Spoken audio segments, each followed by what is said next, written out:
ನಮಸ್ತೆ ಮಕ್ಕಳೇ.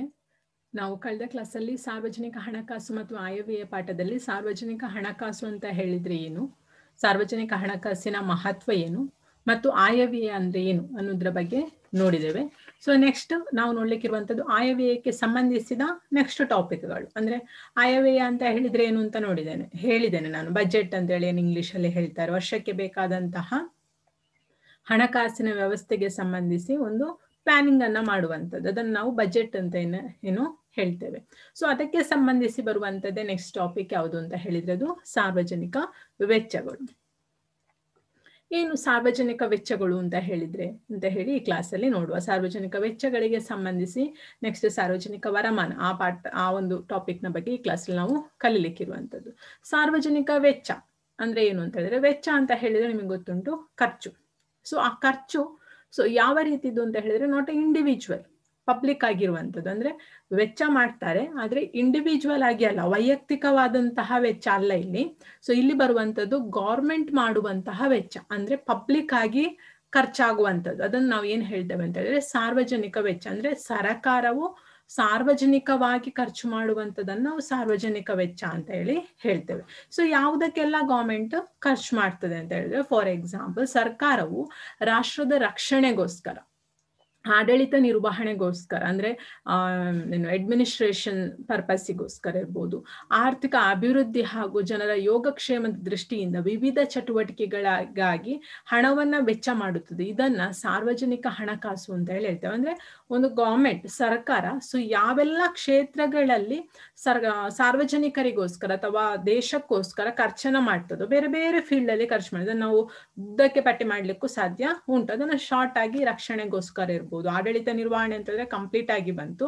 ಸೊ ಅದೆಲ್ಲದಕ್ಕೋಸ್ಕರ ಏನ್ ಖರ್ಚು ಮಾಡ್ತದೋ, ಸೊ ಅದನ್ನ ಅಂದ್ರೆ ಯಾವ್ದಕ್ಕೆಲ್ಲ ಹಣವನ್ನ ಖರ್ಚು ಮಾಡ್ತದೋ, ಸೊ ಅದನ್ನ ನಾವೇನ್ ಹೇಳ್ತೇವೆ ಅಂತ ಹೇಳಿದ್ರೆ ಸಾರ್ವಜನಿಕ ವೆಚ್ಚ ಅಂತ ಹೇಳ್ತೇವೆ. ಸೊ ಮೀನಿಂಗ್ ಅನ್ನ ಬರ್ಕೊಳ್ಳಿ ಅದಕ್ಕೆ ಸಂಬಂಧಿಸಿ. ಸೊ ಇದು ಸಾರ್ವಜನಿಕ ವೆಚ್ಚ. ಸೊ ಅಂದ್ರೆ ಸರ್ಕಾರ ತನ್ನ ಪ್ರಜೆಗಳ ಒಂದು ಯೋಗಕ್ಷೇಮಕ್ಕೋಸ್ಕರ ಅಥವಾ ಪ್ರಜೆಗಳ ಒಂದು ಪ್ರಜೆಗಳಿಗೆ ಬೇಕಾದಂತ ವ್ಯವಸ್ಥೆಗಳನ್ನು ಕಲ್ಪಿಸ್ಲಿಕ್ಕೋಸ್ಕರ ಬೇರೆ ಬೇರೆ ಯೋಜನೆಗಳನ್ನ ರೂಪಿಸ್ತಾ ಇರ್ಬೋದು. ಸೊ ಹೀಗೆಲ್ಲ ಖರ್ಚು ಮಾಡ್ತಾ ಇರ್ತದೆ ಪ್ರತಿಯೊಂದಕ್ಕೆ. ಈಗ ಕುಡಿಯುವ ನೀರಿನ ವ್ಯವಸ್ಥೆ ಇರ್ಬೋದು, ರಸ್ತೆ ಇರ್ಬೋದು, ದೀಪದ ವ್ಯವಸ್ಥೆ, ವಿದ್ಯುತ್ ವ್ಯವಸ್ಥೆ ಇರ್ಬೋದು. ಸೊ ಹೀಗೆ ಬೇರೆ ಬೇರೆ ರೀತಿಯಲ್ಲಿ ಜನರ ಯೋಗಕ್ಷೇಮಕ್ಕೋಸ್ಕರ ಅಥವಾ ಜನರ ಹಿತದೃಷ್ಟಿಯಿಂದ ಖರ್ಚು ಮಾಡ್ತದೆ. ಸೊ ಅದನ್ನ ನಾವು ಸಾರ್ವಜನಿಕ ವೆಚ್ಚ ಅಂತ ಹೇಳ್ತೇವೆ. ಎರಡು ಮೀನಿಂಗ್ ಅನ್ನ ಕೊಟ್ಟಿದ್ದೇನೆ. ಸೊ ಎರಡು ಮೀನಿಂಗ್ ಅನ್ನು ಸಹ ಬರ್ಕೊಳ್ಳಿ. ನಿಮಗೆ NDSC ಅಲ್ಲದಿದ್ರೆ ಸೊ ನಿಮಗೆ 10th ಆನ್ಯುವಲ್ ಎಕ್ಸಾಮಿಗಾದ್ರೂ ಸಹ ಅದು ಹೆಲ್ಪ್ ಆಗ್ಬಹುದು ಆ ದೃಷ್ಟಿಯಿಂದ. ಸೊ 20ನೇ ಶತಮಾನಕ್ಕಾಗುವಾಗ ಕಲ್ಯಾಣ ರಾಷ್ಟ್ರಗಳ ಉದಯದಿಂದ ಅಂದ್ರೆ 20ನೇ ಶತಮಾನಕ್ಕಾಗುವ ನಿಮಗೆ ಗೊತ್ತುಂಟು ಏನೆಲ್ಲ ಚೇಂಜಸ್ ಆಯ್ತು. ಕೇವಲ ಭಾರತದಲ್ಲಿ ಮಾತ್ರ ಅಲ್ಲ, ಆಲ್ ಓವರ್ ದ ವರ್ಲ್ಡ್ ತುಂಬಾ ಚೇಂಜಸ್ ಆಗಿದೆ. ನಾವು ಅದನ್ನ ಕಲ್ತಿದ್ದೇವೆ. First world war, second world war ಮತ್ತು ವಸಾಹತುಶಾಹಿತ್ವ ಯಾವ ರೀತಿಯಲ್ಲಿತ್ತು. ನೀವು ಹಿಸ್ಟ್ರಿಯಲ್ಲಿ ಇಂಡಿಯನ್ ಇಂಡಿಪೆಂಡೆನ್ಸ್ ಅಥವಾ ಇಂಡಿಯನ್ ಫ್ರೀಡಮ್ ಮೂವ್ಮೆಂಟ್, ಭಾರತದ ಸ್ವಾತಂತ್ರ್ಯ ಯಾವ ರೀತಿಯಲ್ಲಿ ಆಯ್ತು, ಭಾರತದ ಸ್ವಾತಂತ್ರ್ಯ ಹೋರಾಟ ಯಾವ ರೀತಿಯಲ್ಲಿ ಆಯ್ತು ಅನ್ನೋದ್ರ ಬಗ್ಗೆ ಡೀಟೇಲ್ ಆಗಿ ಓದಿದ್ದೀರಿ. ಸೊ ಅದು 20ನೇ ಶತಮಾನದಲ್ಲಿ ಆದಂತಹ ಒಂದು ಬದಲಾವಣೆ ಇರ್ಬೋದು. ಸೊ ಆ 20ನೇ ಶತಮಾನದ ಆ ಒಂದು ಬದಲಾವಣೆಯಿಂದಾಗಿ ಆಧುನಿಕ ಒಂದು ರಾಜ್ಯಗಳ ಅಥವಾ ಆಧುನಿಕ ರಾಷ್ಟ್ರಗಳ ಒಂದು ಉದಯ ಆಯಿತು. ಸೊ ಅಂತಹ ಸಂದರ್ಭದಲ್ಲಿ ಅದಕ್ಕೆ ಏನ್ ಬೇಕಾಯ್ತು ಅಂತ ಹೇಳಿದ್ರೆ ಆರ್ಥಿಕ ಅಭಿವೃದ್ಧಿ. ಪ್ರತಿಯೊಂದು ದೇಶದಲ್ಲಿ ಸಹ ಆರ್ಥಿಕ ಅಭಿವೃದ್ಧಿ ಆಗುವಂಥದ್ದು ಬಹಳಷ್ಟು ಅನಿವಾರ್ಯ ಆಯಿತು. ಹೌದಾ? ಸೊ ಅಲ್ಲಿ ಅದರ ಸರ್ಕಾರದ ಒಂದು ಕಾರ್ಯಕ್ಷೇತ್ರ ಬಹಳಷ್ಟು ಹೆಚ್ಚಾಯಿತು. ಸೊ ಹಾಗಾಗಿ ಸಾರ್ವಜನಿಕ ವೆಚ್ಚವೂ ಸಹ ಹೆಚ್ಚಾಗ್ತಾ ಹೋಯ್ತು. ಅಂದ್ರೆ ಒಮ್ಮೆಲೆ ಪ್ರತಿಯೊಂದು ದೇಶಕ್ಕೂ ಸಹ ಹೆಚ್ಚಿನ ಜವಾಬ್ದಾರಿ ಬಂತು. ಸೊ ಆಗ ಹೆಚ್ಚಿನ ಒಂದು ಕ್ಷೇತ್ರಗಳ ಅಭಿವೃದ್ಧಿ ಮಾಡುವಂಥದ್ದು ಆ ದೇಶದ ಹೊಣೆಯಾಗಿತ್ತು ಅಥವಾ ಆ ಸರ್ಕಾರದ ಹೊಣೆಯಾಗಿತ್ತು. ಆವಾಗ ಆಟೋಮೆಟಿಕಲಿ ಆ ಸರ್ಕಾರ ಏನ್ ಮಾಡ್ಬೇಕಿತ್ತು, ಸಾರ್ವಜನಿಕ ಹಿತದೃಷ್ಟಿಗೋಸ್ಕರ ಖರ್ಚನ್ನ ಮಾಡ್ಲೇಬೇಕಾಯ್ತು. ಸೊ ಆಟೋಮೆಟಿಕಲಿ ಸಾರ್ವಜನಿಕ ವೆಚ್ಚ ಆ ಒಂದು ರಾಷ್ಟ್ರದಲ್ಲಿ ಅಂದ್ರೆ ಭಾರತದಲ್ಲಿ ಹೆಚ್ಚಾಗ್ತಾ ಹೋಯ್ತು. ಭಾರತದಲ್ಲಿ ಕೇಂದ್ರ ಮತ್ತು ರಾಜ್ಯ ಸರ್ಕಾರಗಳು ತಮ್ಮದೇ ಆದಂತ ವೆಚ್ಚದ ಬಾಬ್ತನ್ನ ಹೊಂದುಂಟು. ಅಂದ್ರೆ ಕೇಂದ್ರ ಸರ್ಕಾರಕ್ಕೆ ಬೇರೆ ಸಾರ್ವಜನಿಕ ವೆಚ್ಚ ಇರ್ತದೆ, ರಾಜ್ಯ ಸರ್ಕಾರಕ್ಕೆ ಬೇರೆ ರೀತಿಯಾದಂತಹ ಸಾರ್ವಜನಿಕ ವೆಚ್ಚ ಅನ್ನುವಂಥದ್ದು ಇರ್ತದೆ. ಸೊ 20ನೇ ಶತಮಾನದಲ್ಲಿ ಸರ್ಕಾರದ ಪಾತ್ರ ವಿಸ್ತರಣೆ ಆಯ್ತು ಅಂತ ನಾನು ಹೇಳಿದ್ದೆ. ಸೊ ಆಗ ಸಾರ್ವಜನಿಕ ವೆಚ್ಚವೂ ಸಹ ಅಧಿಕ ಆಯಿತು. ಸಾರ್ವಜನಿಕ ವೆಚ್ಚವು ಆರ್ಥಿಕ ಅಭಿವೃದ್ಧಿಯನ್ನು ಪೋಷಿಸುವ ಅಂದ್ರೆ ಪೋಷಣೆ ಮಾಡುವಂತಹ ಒಂದು ಸೌಕರ್ಯವನ್ನು ಸೃಷ್ಟಿಸುವಂಥದ್ದು ಬಹಳಷ್ಟು ಅನಿವಾರ್ಯ ಆಗಿ ಹೋಗ್ತು. ಸೊ ಅದು ಬಂಡವಾಳ ಹೂಡಿಕೆಗೆ ಇರುವ ವಾತಾವರಣವನ್ನ ಸುಧಾರಿಸಬೇಕಾಗ್ತಾ ಹೋಗ್ತದೆ. ಸೊ ಉಳಿತಾಯ, ಹೂಡಿಕೆ ಮತ್ತು ಆವಿಷ್ಕಾರಗಳಿಗೆ ಉತ್ತೇಜನವನ್ನ ಒದಗಿಸಬೇಕಾಗ್ತದೆ. ಅಂದ್ರೆ ಆ ರೀತಿಯಲ್ಲೆಲ್ಲ ಖರ್ಚು ಮಾಡ್ಬೇಕಾಗ್ತದೆ. ಅಂದ್ರೆ ಈಗ ಫಾರ್ ಎಕ್ಸಾಂಪಲ್ ನಾನು ನಿಮ್ಗೆ ಇಷ್ಟು ಡೀಟೇಲ್ ಆಗಿ ಹೇಳೋದಕ್ಕಿಂತ ಒಂದು ಶಾರ್ಟ್ ಆಗಿ ಹೇಳ್ತೇನೆ. 1947ಗೆ ಭಾರತಕ್ಕೆ ಸ್ವಾತಂತ್ರ್ಯ ಸಿಕ್ಕಿತು. ಸೊ ನೆಕ್ಸ್ಟ್ ಅಲ್ಲಿ ಭಾರತದಲ್ಲಿ ಇಲೆಕ್ಷನ್ ಆಯ್ತು, ಪ್ರಜಾಪ್ರಭುತ್ವ ಸರ್ಕಾರ ಭಾರತದಲ್ಲಿ ಸ್ಥಾಪನೆ ಆಯಿತು. ಸೊ ಅಂತಹ ಸಂದರ್ಭದಲ್ಲಿ ಭಾರತದಲ್ಲಿ ಅಂದ್ರೆ ಬ್ರಿಟಿಷರು ಭಾರತ ಸಂಪತ್ತನ್ನ ದೋಚಿದ್ರು. ಸೊ ಭಾರತದಲ್ಲಿ ಸಂಪತ್ತು ಕಡಿಮೆ ಉಂಟು, ಆರ್ಥಿಕವಾಗಿ ಭಾರತ ಬಹಳಷ್ಟು ಕುಗ್ಗಿತ್ತು, ಆಯ್ತಾ. ಸೊ ಅಂತಹ ಸಂದರ್ಭದಲ್ಲಿ ಆರ್ಥಿಕವಾಗಿ ಭಾರತವನ್ನ ಮೇಲೆತ್ತಬೇಕು, ಅದರ ಜೊತೆಯಲ್ಲಿ ಅನೇಕ ಕ್ಷೇತ್ರಗಳನ್ನ ಡೆವಲಪ್ಮೆಂಟ್ ಮಾಡಬೇಕು. ಜನರಲ್ಲಿ ಬೇಕಾದಂತಹ ಮೂಲಭೂತ ಸೌಕರ್ಯಗಳ ಕೊರತೆ ಇತ್ತು, ವಸತಿ ಇರಲಿಲ್ಲ, ಎಷ್ಟೋ ಜನ ನಿರಾಶ್ರಿತರಾಗಿದ್ರು. ಆ ಎಲ್ಲ ಸೌಕರ್ಯಗಳನ್ನ ಒದಗಿಸ್ಬೇಕಿತ್ತು ಸರ್ಕಾರ. ಸೊ ಸರ್ಕಾರಕ್ಕೆ ಬಹಳಷ್ಟು ದೊಡ್ಡ ಜವಾಬ್ದಾರಿ ಇತ್ತು ಅಂತಹ ಸಂದರ್ಭದಲ್ಲಿ. ಸೊ ಅಂತಹ ಸಂದರ್ಭದಲ್ಲಿ ಸಾರ್ವಜನಿಕ ವೆಚ್ಚ ಏನಾಯ್ತು, ಆ ಸರ್ಕಾರಕ್ಕೆ ಹೆಚ್ಚಾಗ ತೊಡಗಿತು. ಸೊ ಅಲ್ಲದೆ ಆರ್ಥಿಕ ಬೆಳವಣಿಗೆಯನ್ನು ತೀವ್ರಗೊಳಿಸಿ ಸ್ಥಿರತೆಯನ್ನ ಖಚಿತಪಡಿಸಬೇಕಾಗ್ತದೆ ಸರ್ಕಾರ. ಸೊ ಅಂತಹ ಸಂದರ್ಭದಲ್ಲಿ ಕೆಲವೊಂದಷ್ಟು ಉದ್ದೇಶಗಳನ್ನ ಹೊಂದಿತ್ತು ಸರ್ಕಾರ. ಸಾರ್ವಜನಿಕ ವೆಚ್ಚವನ್ನ ಯಾವ ರೀತಿಯಲ್ಲಿ ಮಾಡಬೇಕು, ಸಾರ್ವಜನಿಕ ವೆಚ್ಚಕ್ಕೆ ಅಂದ್ರೆ ಯಾವುದು ಪ್ರಮುಖ ಉದ್ದೇಶ ಏನು ಅನ್ನೋದನ್ನೊಂದು ಲಿಸ್ಟ್ ಮಾಡಿತ್ತು. ಸೊ ಅದನ್ನ ನಾವು ನೋಡುವ. ಸೊ 7 ಸಾರ್ವಜನಿಕ ವೆಚ್ಚಕ್ಕೆ ಸಂಬಂಧಿಸಿದಂತಹ 7 ಉದ್ದೇಶಗಳನ್ನ ನೋಡ್ತಾ ಹೋಗುವ. ಫಸ್ಟ್ ಒನ್ ಏನು ಅಂತ ಹೇಳಿದ್ರೆ ಮೇನ್ ಆದಂತಹ ಕಾನ್ಸೆಪ್ಟ್ ಆರ್ಥಿಕ ಬೆಳವಣಿಗೆಯನ್ನ ತೀವ್ರಗೊಳಿಸುವಂಥದ್ದು. ಸರ್ಕಾರ ಯಾವುದೋ ಒಂದು ಪರ್ಪಸ್ಸಿಗೋಸ್ಕರ ಸಾರ್ವಜನಿಕವಾಗಿ ವೆಚ್ಚ ಮಾಡ್ತಾ ಉಂಟು, ಖರ್ಚು ಮಾಡ್ತಾ ಉಂಟು ಅಂತ ಹೇಳಿದ್ರೆ ಅದರ ಮೇನ್ ಕಾನ್ಸೆಪ್ಟ್ ಏನಾಗಿರ್ಬೇಕು ಅಂತ ಹೇಳಿ ಆರ್ಥಿಕವಾಗಿ ಬೆಳವಣಿಗೆಯನ್ನ ತೀವ್ರಗೊಳಿಸುವಂಥದ್ದು. ಈಗ ಫಾರ್ ಎಕ್ಸಾಂಪಲ್ ಕೃಷಿ ಕ್ಷೇತ್ರಕ್ಕೆ ಸಾರ್ವಜನಿಕ ವೆಚ್ಚ ಮಾಡ್ತಾ ಉಂಟು ಅಂತ ಹೇಳಿದ್ರೆ ಅದರಿಂದ ಎಷ್ಟು ಬೆನಿಫಿಟ್ ಸರ್ಕಾರಕ್ಕೆ ಸಿಗ್ತದೆ, ಸೊ ಅದನ್ನು ಫಸ್ಟ್ ಯೋಚನೆ ಮಾಡಿ ಕೃಷಿ ಕ್ಷೇತ್ರಕ್ಕೆ ಅದು ಹಣವನ್ನ ವೆಚ್ಚ ಮಾಡಬೇಕಾಗ್ತದೆ. ಸೊ ಆ ರೀತಿಯಲ್ಲಿ ಸೊ ಆರ್ಥಿಕ ಬೆಳವಣಿಗೆಯನ್ನ ತೀವ್ರಗೊಳಿಸುವಂತಹ ಉದ್ದೇಶವನ್ನ ಇಟ್ಟುಕೊಂಡು ಸಾರ್ವಜನಿಕ ವೆಚ್ಚವನ್ನ ಸರ್ಕಾರ ಮಾಡ್ತದೆ. ಸೊ ಅಂದ್ರೆ ಆ ಒಂದು ಹಣ ವಿನಿಯೋಗಿಸೋದ್ರಿಂದ ಅದಕ್ಕೆ ಅಷ್ಟೇ ಬೆನಿಫಿಟ್ ಆಗ್ಬೇಕು, ಸರ್ಕಾರಕ್ಕೆ ಅಷ್ಟು ಬೆನಿಫಿಟ್ ಆದ್ರೆ ಸೊ ದೇಶದ ಆರ್ಥಿಕ ಬೆಳವಣಿಗೆ ತೀವ್ರಗೊಳ್ತದೆ ಅನ್ನುವಂತಹ ಒಂದು ಉದ್ದೇಶವನ್ನದು ಹೊಂದಿರ್ತದೆ. ಸೆಕೆಂಡ್ ಕಾನ್ಸೆಪ್ಟ್ ಏನು ಅಂತ ಹೇಳಿದ್ರೆ ಉದ್ಯಮ, ವ್ಯವಹಾರ ಮತ್ತು ವಾಣಿಜ್ಯಗಳನ್ನ ಪ್ರೋತ್ಸಾಹ ಮಾಡುವಂಥದ್ದು. ಇಡೀ ದೇಶದಲ್ಲಿ ಉದ್ಯಮ ಕ್ಷೇತ್ರ ಇರ್ಬೋದು ಅಥವಾ ವ್ಯವಹಾರ ವಾಣಿಜ್ಯ ಕ್ಷೇತ್ರಗಳಿರ್ಬೋದು. ಸೊ ಅದು ಆರ್ಥಿಕವಾಗಿ ಬಹಳಷ್ಟು ಭಾರತವನ್ನ ಸದೃಢವನ್ನಾಗಿ ಮಾಡ್ಲಿಕ್ಕೆ ಸಾಧ್ಯ ಉಂಟು. ಸೊ ಅಂತಹ ಕಾರಣಕ್ಕೋಸ್ಕರ ಆ ಒಂದು ಕ್ಷೇತ್ರಗಳಿಗೆ ಹೆಚ್ಚಿನ ಪ್ರೋತ್ಸಾಹವನ್ನ ನೀಡುವುದು, ಅಂದ್ರೆ ಸರ್ಕಾರ ಅಂತಹ ಕ್ಷೇತ್ರಗಳಿಗೆ ಸಾರ್ವಜನಿಕ ವೆಚ್ಚವನ್ನ ಮಾಡುವಂತಹ ಒಂದು ಉದ್ದೇಶವನ್ನು ಸಹ ಹೊಂದಿರ್ತದೆ. ಸೊ ಇದು ಸೆಕೆಂಡ್ ಕಾನ್ಸೆಪ್ಟ್ ಆಗಿರುವಂತದ್ದು. ನೆಕ್ಸ್ಟ್ ಒನ್ ಯಾವುದು ಅಂತ ಹೇಳಿದ್ರೆ ಅದು ಥರ್ಡ್ ಪಾಯಿಂಟ್ ಏನು ಅಂತ ಹೇಳಿದ್ರೆ ಕೃಷಿ ಮತ್ತು ಗ್ರಾಮೀಣಾಭಿವೃದ್ಧಿಯನ್ನ ಪ್ರೋತ್ಸಾಹಿಸು. ಇದು ಭಾರತದ ಮೇನ್ ಕಾನ್ಸೆಪ್ಟ್. ಅಂದ್ರೆ ಭಾರತದಲ್ಲಿ ಹೆಚ್ಚಿನ ಜನರು ಕೃಷಿಯನ್ನೇ ಅವಲಂಬಿತವಾಗಿದ್ದಾರೆ. ಸೊ ಕೃಷಿಯನ್ನು ಅವಲಂಬಿತವಾಗಿದ್ದ ಕಾರಣ ಹೆಚ್ಚಿನ ಜನರು ಎಲ್ಲ ವಾಸವಾಗಿರ್ತಾರೆ ಅಂತಂದ್ರೆ ಗ್ರಾಮೀಣ ಪ್ರದೇಶದಲ್ಲಿ. ಕೃಷಿಗೆ ಸಂಬಂಧಿಸಿದಂತಹ ಎಲ್ಲಾ ಜನರು ಗ್ರಾಮೀಣ ಪ್ರದೇಶದಲ್ಲೇ ವಾಸವಾಗಿರ್ತಾರೆ.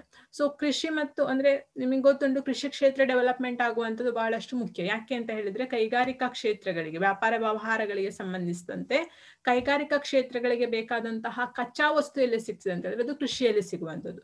ಸೊ ಅದರಿಂದ ಕೃಷಿ ಕ್ಷೇತ್ರ ಮತ್ತು ಗ್ರಾಮೀಣ ಕ್ಷೇತ್ರವನ್ನು, ಗ್ರಾಮೀಣ ವಲಯವನ್ನು, ಗ್ರಾಮೀಣ ಪ್ರದೇಶವನ್ನು ಅಭಿವೃದ್ಧಿಪಡಿಸುವಂಥದ್ದು ಸಹ ಬಹಳಷ್ಟು ಇಂಪಾರ್ಟೆಂಟ್ ಆಗಿರ್ತದೆ. ಸೊ ಅದರಿಂದ ಸಾರ್ವಜನಿಕ ವೆಚ್ಚವನ್ನ ಮಾಡುವಂತ ಸಂದರ್ಭದಲ್ಲಿ ಈ ಒಂದು ಕಾನ್ಸೆಪ್ಟ್ ಅನ್ನು ಸರ್ಕಾರ ಗಮನಿಸಿರ್ತದೆ. ಅದನ್ನು ಉದ್ದೇಶವನ್ನಾಗಿಟ್ಟುಕೊಂಡು ಅದಕ್ಕೆ ಪ್ರೋತ್ಸಾಹವನ್ನ ನೀಡ್ತದೆ. ನೆಕ್ಸ್ಟ್ ಫೋರ್ತ್ ಪಾಯಿಂಟ್ ಏನಾಗಿರ್ತದೆ ಅಂತ ಹೇಳಿದ್ರೆ ಸಮತೋಲಿತ ಪ್ರಾದೇಶಿಕ ಬೆಳವಣಿಗೆಯನ್ನ ಪ್ರೋತ್ಸಾಹಿಸುವಂಥದ್ದು. ಸಮತೋಲಿತ ಪ್ರಾದೇಶಿಕ ಬೆಳವಣಿಗೆ ಅಂದ್ರೆ ಪ್ರಾದೇಶಿಕವಾದಂತಹ ಒಂದು ಬೆಳವಣಿಗೆಗೆ ಸೊ ಒಂದು ಹೆಚ್ಚಿನ ಒಂದು ಪ್ರೋತ್ಸಾಹವನ್ನ ಕೊಡುವಂಥದ್ದು. ಸೊ ಅದರಿಂದ ಸರ್ಕಾರಕ್ಕೆ ಅದೇ ರೀತಿಯ ಬೆನಿಫಿಟ್ ಇರ್ಬೇಕನ್ನುವಂಥದ್ದು ಅದರ ಕಾನ್ಸೆಪ್ಟ್ ಆಗಿರ್ತದೆ. ನೆಕ್ಸ್ಟ್ ಒನ್ ಯಾವುದು ಅಂತ ಹೇಳಿದ್ರೆ ಸಾಮಾಜಿಕ ಆರ್ಥಿಕ ಮೂಲಭೂತ ಸೌಕರ್ಯಗಳನ್ನ ನಿರ್ಮಿಸುವಂಥದ್ದು. ಸಾಮಾಜಿಕವಾಗಿ ಇರ್ಬೋದು ಅಥವಾ ಆರ್ಥಿಕವಾಗಿ ಇರುವಂತ ಕೆಲವೊಂದು ಮೂಲಭೂತ ಸೌಕರ್ಯಗಳಿದೆ. ಫಾರ್ ಎಕ್ಸಾಂಪಲ್ ಶೈಕ್ಷಣಿಕ ಸಂಬಂಧಿಸಿದಂತೆ ಶಾಲೆಗಳನ್ನಿರ್ಬೋದು, ಹಾಸ್ಪಿಟಲ್ ಫೆಸಿಲಿಟಿ ಇರ್ಬೋದು. ಸೊ ಈ ರೀತಿಯ ಕೆಲವೊಂದು ಬೇಸಿಕ್ ಬೆನಿಫಿಟ್ಗಳಿರ್ತದೆ, ಬೇಸಿಕ್ ಸೌಕರ್ಯಗಳಿರ್ತದೆ. ಸೊ ಅಂತಹ ಸೌಕರ್ಯಗಳಿಗೆ ಹಣವನ್ನ ಖರ್ಚು ಮಾಡುವಂಥದ್ದು ಸರ್ಕಾರ ಅಥವಾ ಸಾರ್ವಜನಿಕ ವೆಚ್ಚವನ್ನ ಮಾಡುವಂಥದ್ದು. ಅದರಿಂದ ಜನರಿಗೆ ಬೆನಿಫಿಟ್ ಆಗ್ತದೆ, ಜನರ ಹಿತದೃಷ್ಟಿ ಅದರಲ್ಲಿ ಇರ್ತದೆ. ಸೊ ಆ ರೀತಿಯಲ್ಲಿ ಖರ್ಚು ಮಾಡುವಂತ ಒಂದು ಉದ್ದೇಶವನ್ನು ಸಹ ಸರ್ಕಾರ ಹೊಂದಿರ್ತದೆ. ನೆಕ್ಸ್ಟ್ ಪಾಯಿಂಟ್ ಯಾವುದು ಅಂತ ಹೇಳಿದ್ರೆ 6ನೇದು ಸಂಪೂರ್ಣ ಉದ್ಯೋಗ ಸಾಧಿಸುವಂಥದ್ದು. ಸೊ ನಿಮಗೆ ಗೊತ್ತೇ ಉಂಟು, ಭಾರತದ ನಾವು ಪ್ರಾಬ್ಲಮ್ಸ್ ಅನ್ನು ನೋಡುವಾಗ ಸೊ ಅದರಲ್ಲಿ ಒಂದು ನಾವು ಪ್ರಾಬ್ಲಮ್ಸ್ ಅನ್ನ ಫೇಸ್ ಮಾಡ್ತಾ ಇರ್ತೇವೆ ಯಾವತ್ತೂ ಸಹ, ಅದು ಅನ್ಎಂಪ್ಲಾಯ್ಮೆಂಟ್, ನಿರುದ್ಯೋಗ ಸಮಸ್ಯೆ. ಸೊ ಸರ್ಕಾರ ತುಂಬಾ ಖರ್ಚು ಮಾಡ್ತದೆ. ಸೊ ಆ ಖರ್ಚು ಮಾಡುವಂತ ಸಂದರ್ಭದಲ್ಲಿ ಸೊ ಮೇನ್ ಆಗಿ ಕಾನ್ಸೆಪ್ಟ್ ಒಂದು ಯಾವ ಒಂದು ಉದ್ದೇಶವನ್ನ ಹೊಂದಿದೆ ಅಂತ ಹೇಳಿದ್ರೆ ಅದು ಸಂಪೂರ್ಣ ಉದ್ಯೋಗವನ್ನ ಸಾಧಿಸುವಂತ. ಅಂದ್ರೆ ಉದ್ಯೋಗ ಜನರಿಗೆ ಉದ್ಯೋಗ ಸಿಗ್ಬೇಕು ಅಂತ ಹೇಳಿದ್ರೆ ಅವರಲ್ಲಿ ಅಂತ ಒಂದು ಕೌಶಲ್ಯ ಇರ್ಬೇಕು, ಸ್ಕಿಲ್ ಇರಬೇಕು, ಅವರಲ್ಲಿ ಅಷ್ಟು ನಾಲೆಜ್ ಇರಬೇಕು. ಸೊ ಅದಕ್ಕೆ ಬೇಕಾದಂತ ಬೇರೆ ಬೇರೆ ರೀತಿಯ ತರಬೇತಿಗಳನ್ನ ಸರ್ಕಾರ ಕೈಗೊಳ್ತದೆ. ಸೊ ಅಥವಾ ಅದಕ್ಕೆ ಬೇಕಾದಂತ ಬೇರೆ ಬೇರೆ ಫೆಸಿಲಿಟಿಗಳನ್ನ ಒದಗಿಸಿಕೊಡುವಂಥದ್ದು, ಅಥವಾ ಉದ್ಯೋಗ ಮೇಳ ಅಂತಹ ಒಂದು ಕಾನ್ಸೆಪ್ಟ್ ಅನ್ನು ಸರ್ಕಾರವು ಮಾಡ್ತದೆ. ಅಥವಾ ಈಗ ಬೇರೆ ಬೇರೆ ಮೇಳಗಳನ್ನ ಆಯೋಜಿಸುವಂಥದ್ದು ಜನರಿಗೆ ಉದ್ಯೋಗ ಒದಗಿಸ್ಲಿಕ್ಕೋಸ್ಕರ. ಸೊ ಆ ರೀತಿಯ ಒಂದು ಕಾನ್ಸೆಪ್ಟ್ ಅನ್ನು ಸಹ ಸರ್ಕಾರ ಹೊಂದಿದೆ ಉದ್ಯೋಗವನ್ನ ಒದಗಿಸ್ಲಿಕ್ಕೋಸ್ಕರ. ಸೊ ಅದರದ್ದು ಇನ್ನೂ ಸಹ ಫುಲ್ಫಿಲ್ ಆಗ್ತಾ ಉಂಟು ಅಂತ ಹೇಳಿ ಹೇಳ್ಬೋದು, ಯಾಕೆಂದ್ರೆ ಜನಸಂಖ್ಯೆ ಅಷ್ಟೇ ಇರುವ ಕಾರಣದಿಂದಾಗಿ. ನೆಕ್ಸ್ಟ್ 7ನೇ ಉದ್ದೇಶ ಯಾವುದು ಅಂತ ಹೇಳಿದ್ರೆ ಸಾಮಾಜಿಕ ಕಲ್ಯಾಣವನ್ನ ಅಧಿಕಗೊಳಿಸುವಂಥದ್ದು, ಸಮಾಜದ ಒಂದು ಭಾರತದ ಕಲ್ಯಾಣವನ್ನ ಮಾಡುವಂಥದ್ದು.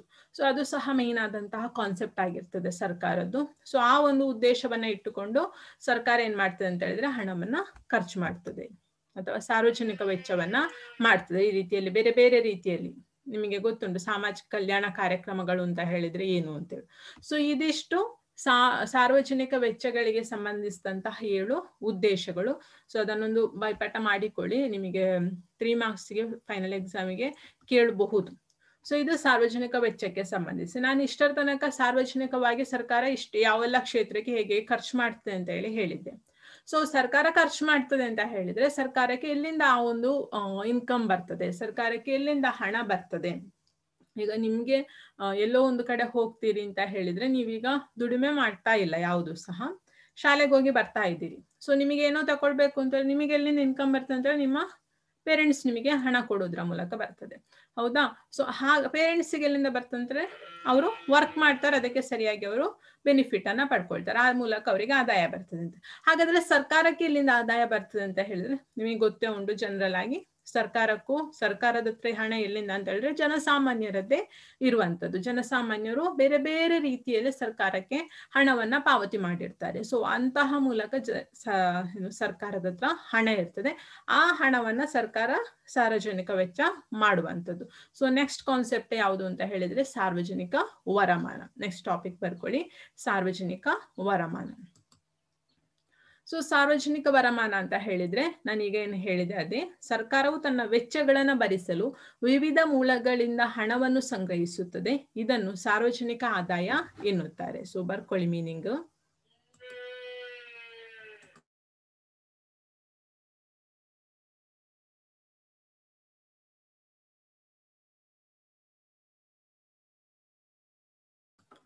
ಸರ್ಕಾರವು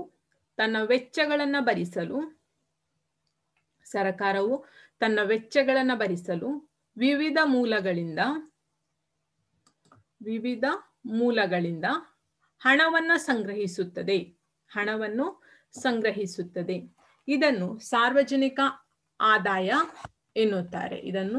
ಸಾರ್ವಜನಿಕ ಆದಾಯ ಎನ್ನುತ್ತಾರೆ.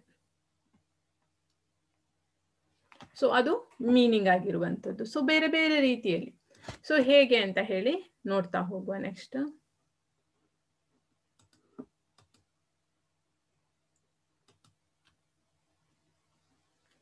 ಸೊ ಅದ್ರಲ್ಲಿ ನಾವು GST ಬಗ್ಗೆ ಸಹ ನೋಡ್ಲಿಕ್ಕುಂಟು. ಸೊ ಸರ್ಕಾರವು ಬೇರೆ ಬೇರೆ ರೀತಿಯಲ್ಲಿ ಖರ್ಚನ್ನ ಮಾಡ್ತದೆ. ಸೊ ಈಗ ಫಾರ್ ಎಕ್ಸಾಂಪಲ್ ಆರ್ಥಿಕ ಚಟುವಟಿಕೆಗಳ ಹಾಗೂ ವ್ಯಕ್ತಿಗಳ ಮೇಲೆ ವಿಧಿಸಿದ ತೆರಿಗೆಗಳಿಂದ ಇರ್ಬೋದು, ಸರ್ಕಾರದ ಉದ್ದಿಮೆಗಳಿಂದ ದೊರಕಿದ ವರಮಾನದಿಂದ ಇರ್ಬೋದು, ಅನುದಾನ ಮುಂತಾದವುಗಳಿಂದ ಸಹ ಸರ್ಕಾರಕ್ಕೆ ಲಾಭ ಸಿಗುವಂಥದ್ದು. ಜನರ ವರಮಾನದಲ್ಲಿನ ಹೆಚ್ಚಳದಿಂದಾಗಿ ಮತ್ತು ಸರ್ಕಾರದ ಅವಶ್ಯಕತೆಗಳು ಹೆಚ್ಚಾಗುತ್ತಿರುವುದರಿಂದ ಸರ್ಕಾರ ಸಂಗ್ರಹಿಸುತ್ತಿರುವ ವರಮಾನದ ಪ್ರಮಾಣವು ಸಹ ಹೆಚ್ಚುತ್ತಲಿದೆ. ಸಂವಿಧಾನವು ಕೇಂದ್ರ ಹಾಗೂ ರಾಜ್ಯ ಸರ್ಕಾರಗಳ ಕಾರ್ಯಗಳನ್ನು ನಿರ್ದಿಷ್ಟಗೊಳಿಸುವುದರ ಜೊತೆಗೆ ಅವುಗಳ ವರಮಾನದ ಮೂಲಗಳನ್ನು ಸಹ ನಿರ್ದಿಷ್ಟಪಡಿಸುತ್ತದೆ. ಕೇಂದ್ರ ಸರ್ಕಾರದ ವರಮಾನದ ಮೂಲಗಳ ಬಗ್ಗೆ ನಾವು ನೆಕ್ಸ್ಟ್ ನೋಡುವ. ಈಗ ಫಸ್ಟ್ಗೆ ನಾವು ನೋಡ್ಲಿಕ್ಕಿರುವಂಥದ್ದು ಅದೇ, ಕೇಂದ್ರ ಸರ್ಕಾರದ ಒಂದು ವರಮಾನದ ಮೂಲ ಯಾವುದು ಅಂತ ಹೇಳಿ ಅದರಲ್ಲೇ ಬರುವಂಥದ್ದು ಕಂದಾಯ ವರಮಾನ. ಸೊ ನೀವು ಕಂದಾಯ ವರಮಾನ ಬರುವುದಕ್ಕಿಂತ ಮುಂಚೆ ಮೇಲೆ ಒಂದು ಬರ್ಕೊಳ್ಳಿ ಅದನ್ನ, ಏನು ಅಂತ ಹೇಳಿದ್ರೆ ಕೇಂದ್ರ ಸರ್ಕಾರದ ವರಮಾನದ ಮೂಲಗಳು. ಸೊ ನಿಮಗೆ ಗೊತ್ತೇ ಉಂಟು, ಭಾರತದಲ್ಲಿ 2 ರೀತಿಯ ಸರ್ಕಾರದ ವ್ಯವಸ್ಥೆ ಉಂಟು, ಕೇಂದ್ರ ಸರ್ಕಾರ ಮತ್ತು ರಾಜ್ಯ ಸರ್ಕಾರ ಅಂತ ಹೇಳಿ. ಸೊ ಆ ಕೇಂದ್ರ ಸರ್ಕಾರ ಯಾವ ರೀತಿಯಲ್ಲಿ ಸಾರ್ವಜನಿಕವಾಗಿ ವೆಚ್ಚ ಮಾಡ್ತದೆ, ಸೊ ಅದಕ್ಕೆ ಸಂಬಂಧಿಸಿ ನಾವು ನೋಡ್ತಾ ಹೋಗುವ. ಸೊ ಯಾವ ರೀತಿಯಲ್ಲಿ ಅಂತ ಹೇಳಿದ್ರೆ, ಫಸ್ಟ್ ಒನ್ ಕಂದಾಯ ವರಮಾನ, ಆಯ್ತಾ. ಸೊ ಫಸ್ಟ್ ಒನ್ ಕಂದಾಯ ವರಮಾನ. ಸೊ ಏನು ಕಂದಾಯ ವರಮಾನ ಅಂತ ಹೇಳಿದ್ರೆ, ಸರ್ಕಾರವು ವಿವಿಧ ತೆರಿಗೆಗಳು ಮತ್ತು ತೆರಿಗೆಯೇತರ ಮೂಲಗಳಿಂದ ಸಂಗ್ರಹಿಸುವ ವರಮಾನವನ್ನು ಕಂದಾಯ ವರಮಾನ. ನಾನು ಹೇಳಿದ್ದೇನೆ, ಸರ್ಕಾರಕ್ಕೆ ಬೇರೆ ಬೇರೆ ರೀತಿಯಲ್ಲಿ ಹಣ ಬರ್ತದೆ, ಅಂದ್ರೆ ಸಾರ್ವಜನಿಕರಿಂದಲೇ. ಸಾರ್ವಜನಿಕ ವೆಚ್ಚ ಮಾಡ್ತದೆ, ಆದ್ರೆ ಸಾರ್ವಜನಿಕ ವೆಚ್ಚ ಮಾಡಿದ್ರೆ ಸರ್ಕಾರಕ್ಕೆ ಎಲ್ಲಿಂದ ಬರ್ತದೆ ಹಣ? ಸಾರ್ವಜನಿಕರಿಂದಲೇ ಬರುವಂತ, ಅಂದ್ರೆ ಜನರಿಂದಲೇ, ಪ್ರಜೆಗಳಿಂದಲೇ ಹಣ ಬರುವಂತದ್ದು ಬೇರೆ ಬೇರೆ ರೀತಿಯಲ್ಲಿ ಬರ್ತದೆ. ಸೊ ಅದರಲ್ಲಿ ಮೇಯ್ನ್ ಆಗಿ ಬರುವಂತದ್ದು ಎಲ್ಲಿಂದ ಅಂತ ಹೇಳಿದ್ರೆ ಕಂದಾಯ ವರಮಾನದಿಂದ. ಸೊ ಕಂದಾಯ ವರಮಾನದಲ್ಲಿಂದ ಸಹ ಬೇರೆ ಬೇರೆ ರೀತಿಯ ತೆರಿಗೆ ಇರ್ತದೆ, ಅಥವಾ ತೆರಿಗೆಯೇತರ ಮೂಲಗಳಿರ್ತದೆ. ಸೊ ಅದರಿಂದ ಸಂಗ್ರಹಿಸಲ್ಪಟ್ಟ ವರಮಾನವನ್ನು ನಾವೇನ್ ಹೇಳ್ತೇವೆ ಅಂತ ಹೇಳಿದ್ರೆ ಕಂದಾಯ ವರಮಾನ, ರೆವೆನ್ಯೂ ರಿಸಿಪ್ಟ್ಸ್ ಅಂತ ಹೇಳುವಂಥದ್ದು. ಸೊ ಅದರಲ್ಲಿ ಸಹ ನಿಮಗೆ ಬೇರೆ ಬೇರೆ ರೀತಿಯಲ್ಲಿ ನೋಡ್ಲಿಕ್ಕೆ ಉಂಟು. ಸೊ ಇದು ಸರ್ಕಾರದ ವಾಸ್ತವ ವರಮಾನ ಆಗಿರ್ತದೆ, ಅಂದ್ರೆ ಸರ್ಕಾರದ ಒಂದು ವಾಸ್ತವ ಒಂದು ವರಮಾನ, ಅಂದ್ರೆ ಸರ್ಕಾರ ಹೆಚ್ಚಾಗಿ ಖರ್ಚು ಮಾಡುವಂಥದ್ದು ಇದೇ ವರಮಾನದಿಂದಾಗಿ, ಇದೇ ಒಂದು ಮೂಲದಿಂದ, ಕಂದಾಯ ವರಮಾನ ಮೂಲದಿಂದಲೇ ಹೆಚ್ಚು ಖರ್ಚನ್ನ ಮಾಡುವಂಥದ್ದು. ಸೊ ಏನ್ ನಾವು ಟ್ಯಾಕ್ಸ್ ಅಂತ ಏನು ಹೇಳ್ತೇವೆ, ಸೊ ಅದೇ.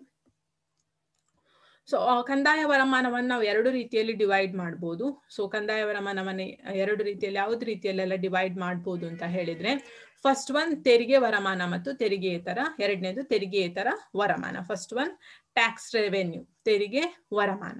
ಸೊ ಎರಡನೇದು ತೆರಿಗೆಯೇತರ ವರಮಾನ. ಸೊ ನಾವು ಫಸ್ಟ್ ಒನ್ ನೋಡ್ತಾ ಹೋಗುವ. ಸೊ ಅದು ಯಾವುದು ಅಂತ ಹೇಳಿದ್ರೆ ತೆರಿಗೆ ವರಮಾನ. ಸೊ ಏನು ತೆರಿಗೆ ವರಮಾನ, ನಿಮಗೆ ಹೆಸರಲ್ಲೇ ಗೊತ್ತಾಗ್ತದೆ, ತೆರಿಗೆಯಿಂದ ಬರುವಂತಹ ಒಂದು ಪ್ರಾಫಿಟ್ ಅಥವಾ ಆದಾಯ ಅಥವಾ ವರಮಾನ, ಅದನ್ನು ನಾವು ತೆರಿಗೆ ವರಮಾನ ಅಂತ ಹೇಳ್ತೇವೆ. ಪ್ರಜೆಗಳು ಯಾವುದೇ ಪ್ರತಿಫಲಾಪೇಕ್ಷೆ ಇಲ್ಲದೆ ಸರ್ಕಾರಕ್ಕೆ ಕೊಡಬೇಕಾದ ಕಡ್ಡಾಯ ವಂತಿಗೆಯನ್ನು ತೆರಿಗೆ ವರಮಾನ ಅಂತ ಹೇಳ್ತೇವೆ. ಮೀನಿಂಗ್ ಅನ್ನ ಬರ್ಕೊಳ್ಳಿ. ಪ್ರಜೆಗಳು ಯಾವುದೇ ಪ್ರತಿಫಲಾಪೇಕ್ಷೆ ಇಲ್ಲದೆ ಸರಕಾರಕ್ಕೆ ಕೊಡಬೇಕಾದ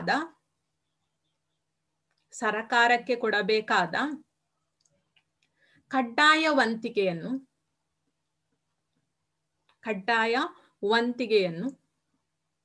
ತೆರಿಗೆ ಎನ್ನುತ್ತೇವೆ. ಕಡ್ಡಾಯ ವಂತಿಗೆಯನ್ನು ತೆರಿಗೆ ಎನ್ನುತ್ತೇವೆ. ಅಂದ್ರೆ ನಾವೇನ್ ಹೇಳ್ಬೋದು ಅಂತಂದ್ರೆ, ಸಿಂಪಲ್ ಆಗಿ ಟ್ಯಾಕ್ಸ್ ಅನ್ನು ನಾವು ಪ್ರತಿಯೊಬ್ರು ಸಹ ಸರ್ಕಾರಕ್ಕೆ ಪೇ ಮಾಡ್ತೇವೆ. ಸೊ ಅದೇ ತೆರಿಗೆ ವರಮಾನ ಆಗಿರುವಂಥದ್ದು.